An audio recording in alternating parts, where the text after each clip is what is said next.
Pelabuhan Sunda Kelapa menyimpan banyak sejarah di masa lampau, mulai dari cikal bakal lahirnya ibu kota DKI Jakarta hingga jejak perdagangan rempah-rempah Nusantara. Di Jelajah Kemerdekaan kali ini, produser lapangan Nabila Putri akan mengajak Anda menyusuri Pelabuhan Sunda Kelapa yang kini juga dialihfungsikan menjadi situs sejarah. Inilah Pelabuhan Sunda Kelapa, pelabuhan yang sangat terkenal sejak abad ke-5 Masehi. Dan dari pelabuhan inilah yang menjadi titik balik dari lahirnya kota metropolitan DKI Jakarta.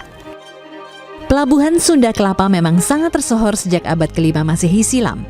Pelabuhan ini menjadi saksi bisu dan titik balik lahirnya Jakarta pada 22 Juni 1527 sejak Kesultanan Demak Cirebon berhasil mengusir Portugis dan mengubah nama Sunda Kelapa menjadi Jayakarta.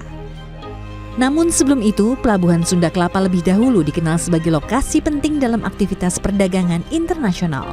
Hampir seluruh pedagang-pedagang dari luar negeri kala itu seperti Tiongkok, Arab, India, Inggris, Belanda, dan tentu saja Portugis berdatangan ke pelabuhan ini. Ketika itu produksi-produksi dari wilayah timur yang diangkut dari Pelabuhan Makassar misalnya, sebelum diperdagangkan ke luar wilayah Nusantara, itu biasanya diangkut ke Sunda Kelapa. Tetapi sebetulnya Sunda Kelapa baru betul-betul berkembang nanti setelah di era VOC. Di era VOC, Pelabuhan Jayakarta kemudian berganti nama lagi menjadi Pelabuhan Batavia. Peran Pelabuhan Batavia semakin penting. VOC tidak hanya membangun benteng dan gudang penyimpanan, tetapi juga menghubungkan pelabuhan dengan membangun parit dan kanal yang dialiri Sungai Ciliwung. Tujuannya untuk memenuhi kebutuhan masyarakat di dalam kota Batavia.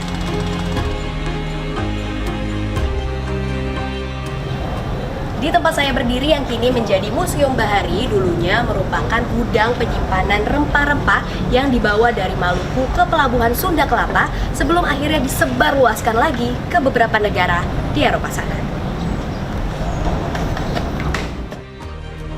Jika ingin melihat jejak peninggalan era kejayaan Pelabuhan Sunda Kelapa, Museum Bahari yang berlokasi di Penjaringan Jakarta Utara berdekatan dengan pelabuhan ini bisa jadi jawabannya. Di Museum Bahari kita punya beberapa foto dokumentasi dari perkembangan area Museum Bahari beserta Sunda Kelapa dari tahun ke tahun. Itu ada di Menara Syah Bandar. Lalu ada penggambaran kapal-kapal tadi yang pernah singgah di Sunda Kelapa itu seperti apa. Lalu ada diorama sejarah juga kedatangan bangsa asing ke Nusantara. Jelajah Kemerdekaan edisi Pelabuhan Sunda Kelapa saya lanjutkan ke Menara Syah Bandar. Menara ini masih satu area dengan Museum Bahari. Wah, kelihatan jelas nih Pelabuhan Sunda Kelapa dari sini. Karena memang dari tempat saya berada di Menara Syah Bandar ini, dulunya pada era 1850-an digunakan sebagai tempat pemantauan aktivitas di Pelabuhan Sunda Kelapa. Melalui Syah Bandar ini, jumlah barang dagangan yang masuk dan keluar dari pelabuhan dapat diketahui secara terperinci. Catatan dari Syah Bandar juga secara rutin dilaporkan ke negeri Belanda kala itu. Di Menara Syah Bandar saya pun bertemu dengan seorang pria asal Belanda yang datang bersama keluarganya.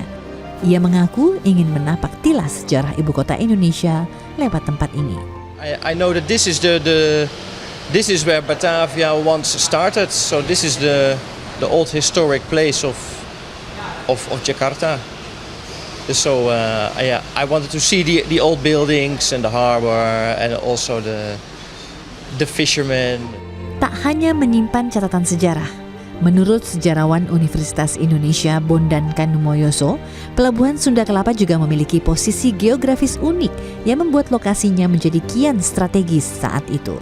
Pelabuhan ini punya posisi geografis yang unik ya, karena dia terlindungi oleh sebuah teluk yang ditaburi oleh pulau-pulau yang kita kenal dengan nama Kepulauan Seribu, meskipun jumlahnya nggak ada 1000. Jadi secara geografis dia relatif aman ya dari kemungkinan datangnya ombak besar misalnya, ataupun kemungkinan dari serangan dari luar, karena ada banyak pulau-pulau yang di depan pelabuhan ini. Namun memasuki abad ke-19, Pelabuhan Sunda Kelapa mulai sepi akibat terjadinya pendangkalan air di daerah sekitar pelabuhan. Pendangkalan air lantas menyulitkan kapal dari tengah laut yang hendak berlabuh. Padahal saat itu terusan Suez baru saja dibuka dan seharusnya bisa menjadi peluang besar bagi Pelabuhan Sunda Kelapa. Alhasil, pada saat itu Belanda mengembangkan pelabuhan baru di kawasan Tanjung Priok yang kemudian berkembang menjadi pelabuhan terbesar di Indonesia.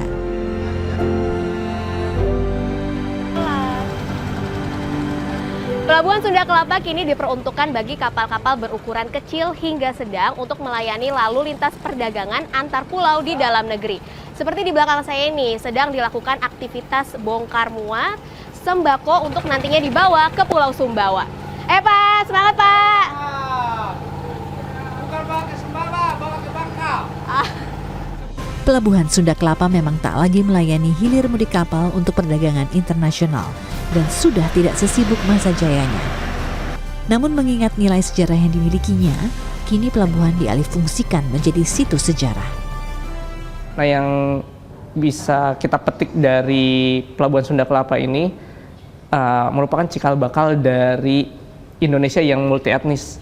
Nah, di situ harus kita lihat perkembangannya juga. Jangan sampai dilupakan kalau misalkan Indonesia itu multi etnis, dimulai dari pesisir, salah satunya Sunda Kelapa, yang terus berkembang menjadi